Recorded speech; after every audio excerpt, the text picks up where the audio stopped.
عام فہم تفسیر القرآن کی سیریز میں آج ہمیں سورۃ البقرہ ہے۔ یہ سورت مدنی ہے۔ اس میں 286 آیتیں اور 40 رکوع ہے۔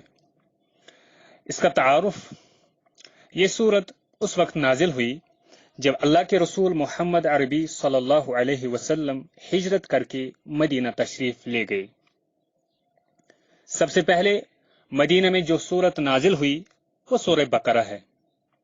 مکہ میں مسلمان منتشر تھے، مدینہ میں مسلمان اکٹھے ہوئے تو اللہ تبارک و تعالی نے جماعت اور سماج کے لیے جو احکامات ضروری تھے وہ نازل فرمائے۔ سورہ بقرہ پورے قرآن کا اختصار ہے۔ اس میں توحید اور رسالت اور آخرت کا بیان ہے۔ اس میں نماز، زکوٰۃ، حج اور عمرہ کا بیان ہے۔ نکاح، طلاق، تجارت و معاملات و اخلاقیات اور حلال و حرام کا بھی بیان ہے۔ یہ سورہ مسلمانوں کے لیے بہت فائدہ مند ہے۔ ایک لشکر کا سردار آپ صلی اللہ علیہ وسلم نے اس شخص کو بنایا تھا جسے سورہ بقرہ یاد تھی۔ اس لیے جماعت کے سردار اور ذمہ دار کے لیے ضروری ہے کہ وہ کم از کم سورہ بقرہ کی تعلیمات سے آگاہ ہو۔ ایک بہتر سماج بنانے کے لیے سورہ بقرہ کی تعلیم سب کے لیے ضروری ہے، بچوں کے لیے، بڑوں کے لیے، مردوں کے لیے اور عورتوں کے لیے بھی۔ اس صورت میں خطاب یہودیوں سے بھی ہے کہ اے یہودیوں، قرآن پر اور حضرت محمد صلی اللہ علیہ وسلم پر ایمان لاؤ، اس میں تمہارے بلائی ہے۔ مگر یہودی ایمان نہیں لائے، چال بازی، مکاری، دھوکہ دہی، وعدہ خلافی، دنیا پرستی اور نافرمانی کا ثبوت دیے۔ اللہ تعالیٰ نے مسلمانوں سے کہا کہ تم یہودیوں کے عادات و اطوار اور ان کے چال و چلن اختیار نہ کرو اور ورنہ نقصان اٹھاؤ گے۔ سورہ بقرہ کی فضیلت۔ ابو امام الباہلی رضی اللہ عنہ نے فرمایا، میں نے رسول اللہ صلی اللہ علیہ وسلم سے فرماتے ہوئے سنا کہ قرآن پڑھو کہ یہ قیامت کے دن اپنے پڑھنے والوں کے لیے سفارش کرے گی۔ دو نورانی سورتوں بقرہ اور آل عمران کو پڑھتے رہا کرو، یہ دونوں قیامت کے دن اس طرح آئیں گی جیسے دو سائبان یا دو بادل یا پر کھولے پرندوں کی دو جھنڈ کی طرح ہوں گی۔ اپنے پڑھنے والوں کی قیامت کے دن سفارش کرے گی۔ پھر فرمایا، بقرہ پڑھو، اس کا پڑھنا برکت ہے اور اسے ترک کرنا باعث حسرت ہے۔ صحیح مسلم حدیث نمبر 1337۔ قیامت کے دن جب اس کے پڑھنے والوں کو بلند درجات ملیں گے اور بڑے بڑے انعام ملیں گے، نہ پڑھنے والا کہے گا ہائے افسوس، میں نے اسے کیوں نہ پڑھا اور اس کی تعلیمات پر عمل کرتا تو میں بھی اجر و ثواب حاصل کرتا۔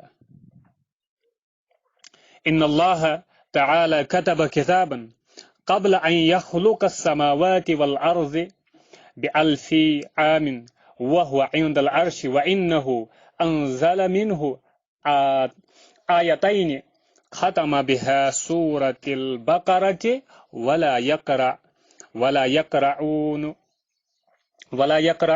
يقرعان في دار 3 ليال فيقرع بها الشیطان۔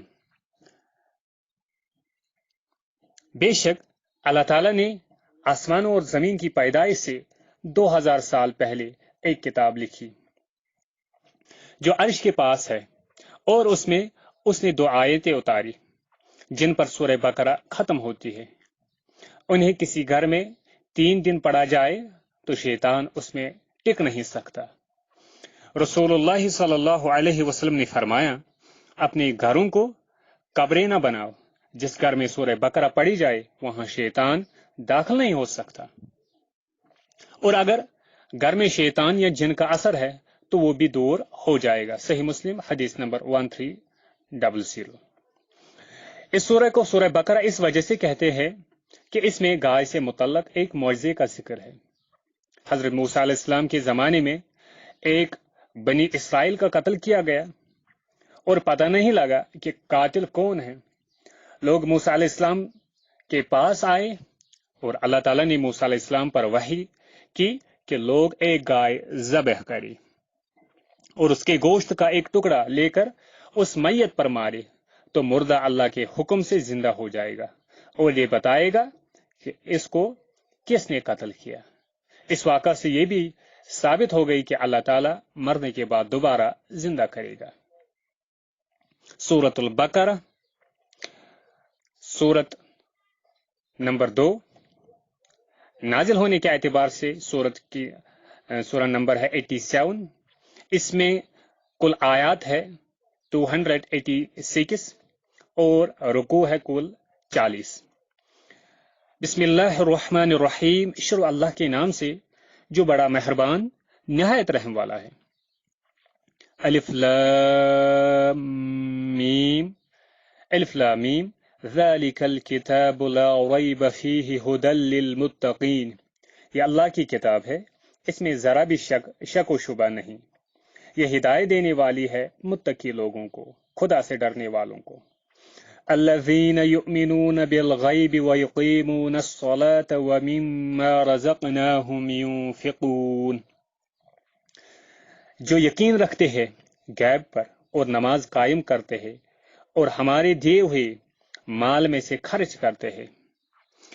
والذین یؤمنون بما انزل الیک وما انزل من قبلک وبالآخرۃ ھم یوقنون، اور ایمان رکھتے ہیں اس پر جو تم پر اتاری گئی ہے، یعنی قرآن پر، اور ان کتابوں پر جو تم سے پہلے اتاری گئی ہے، اور آخرت پر بھی یقین رکھتے ہیں۔ اولئک علی ھدی من ربہم واولئک ھم المفلحون، یہی لوگ سیدھے راستے پر ہے اپنے رب کی طرف سے اور یہی لوگ کامیاب ہے۔ سورہ فاتحہ میں انسان نے دعا کی کہ اے اللہ مجھے سیدھا راستہ دکھا، کیونکہ سیدھے راستے میں دنیا و آخرت کی کامیابی ہے۔ تو اللہ تعالیٰ نے جواب میں پورا قرآن نازل کیا اور کہا کہ یہ قرآن ہے، اس میں تمہاری ہدایت ہے۔ جس آدمی کو ہدایت کی تلاش ہے، جس آدمی کو ہدایت کی ضرورت ہے، قرآن ان کے لیے ہدایت ہے۔ قرآن سائن بورڈ کی طرح ہے جو بتاتا ہے کہ جنت جانے والا راستہ نیک اعمال کا راستہ ہے، جیسے نماز پڑھنا، ماں باپ کی خدمت کرنا، امانت داری اختیار کرنا اور وعدے کی پابندی وغیرہ۔ اور قرآن بتاتا ہے کہ جہنم جانے والا راستہ برے اعمال کا راستہ ہے، جیسے نماز چھوڑ دینا، ماں باپ کی نافرمانی کرنا، خیانت کرنا، وعدہ خلافی کرنا، جھوٹ بولنا وغیرہ۔ ہم تمام مسلمان جنت جانا چاہتے ہیں، مگر راستہ چل رہے ہیں برے اعمال کا، اور برے اعمال جہنم میں لے جانے والے ہیں۔ اگر ہم جنت جانا چاہتے ہیں تو ضروری ہے کہ ہم نیک اعمال کا راستہ اختیار کریں۔ ھدی للمتقین، یعنی قرآن متقی لوگوں کے لیے ہدایت ہے۔ تقوی حقیقت میں صلاحیت کا نام ہے۔ قرآن سے ہدایت پانے کے لیے تقوی کی صلاحیت ضروری ہے۔ جس طرح دیکھنے کے لیے آنکھ کی صلاحیت ضروری ہے، کوئی بات سننے کے لیے کان کی صلاحیت ضروری ہے، اسی طرح قرآن سے ہدایت پانے کے لیے تقوی کی صلاحیت ضروری ہے۔ متقی وہ آدمی ہے جس کے اندر حق و باطل میں، صحیح اور غلط میں تمیز کرنے کی صلاحیت ہو۔ مولانا ابوالکلام آزاد رحمۃ اللہ علیہ نے ترجمان القرآن میں متقین کی خوب وضاحت کی ہے۔ قرآن مجید متقی انسانوں پر فلاح و سعادت کی راہ کھولنے والا ہے، اور قبولیت حق کے لحاظ سے انسانوں کی دو قسمیں ہیں۔ پہلی قسم محتاط لوگوں کی اور دوسری قسم غیر محتاط لوگوں کی ہے۔ جس حالت کو ہم نے یہاں احتیاط سے تعبیر کیا ہے، اسی کو قرآن تقوی سے تعبیر کرتا ہے۔ متقی یعنی ایسا آدمی جو اپنے فکر و عمل میں بے پرواہ نہیں ہوتا، برائی اور نقصان سے بچنا چاہتا ہے اور اچھائی اور فائدے کی جستجو رکھتا ہے۔ قرآن کہتا ہے ایسے ہی لوگ تعلیم حق سے فائدہ اٹھا سکتے ہیں اور کامیاب ہو سکتے ہیں۔ عمر بن خطاب رضی اللہ عنہ نے ابی بن کعب رضی اللہ عنہ سے پوچھا تھا کہ تقوی کی حقیقت کیا ہے؟ انہوں نے کہا آپ کبھی ایسے راستے سے گزرے ہیں جس میں کانٹے ہو؟ فرمایا ہاں۔ کہا اس حالت میں آپ نے کیا کیا؟ فرمایا میں نے کوشش کی کہ کانٹوں سے بچ کر نکل جاؤں۔ کہا یہی تقویٰ کی حقیقت ہے۔ قرآن سب کے لیے ہدایت کا راستہ بتاتا ہے، مگر ہدایت کے راستہ پر صرف متقی لوگ ہی چلتے ہیں۔ اللہ سے ڈرنے والے ہی اس راستے کو اختیار کرتے ہیں۔ جیسے آذان کے ذریعے سے تمام انسانوں کو نماز کی دعوت دی جاتی ہے، مگر سب لوگ نماز پڑھنے نہیں آتے۔ نماز پڑھنے صرف وہ لوگ آتے ہیں جو اللہ سے ڈرتے ہیں، آخرت کی فکر کرتے ہیں، جہنم کے عذاب سے بچنا چاہتے ہیں۔ متقی ہدایت پائے ہوئے لوگ ہیں۔ ان کی نشانی یہ ہے کہ وہ غیب پر ایمان رکھتے ہیں، یعنی یقین رکھتے ہیں کہ اللہ ہے، آخرت ہے، جنت ہے، جہنم ہے۔ متقی لوگوں کی پہچان یہ ہے کہ وہ نماز پڑھتے ہیں، اپنے مال کی زکوٰۃ دیتے ہیں، اللہ پر، اس کے رسول پر اور اس کی کتابوں پر ایمان لاتے ہیں اور آخرت پر یقین رکھتے ہیں۔ ایسے ہی لوگ ہدایت پر ہیں، اور جو لوگ نماز نہیں پڑھتے، زکوٰۃ نہیں دیتے اور آخرت کی فکر نہیں کرتے، وہ غلطی پر ہے، ان کا انجام برا ہوگا۔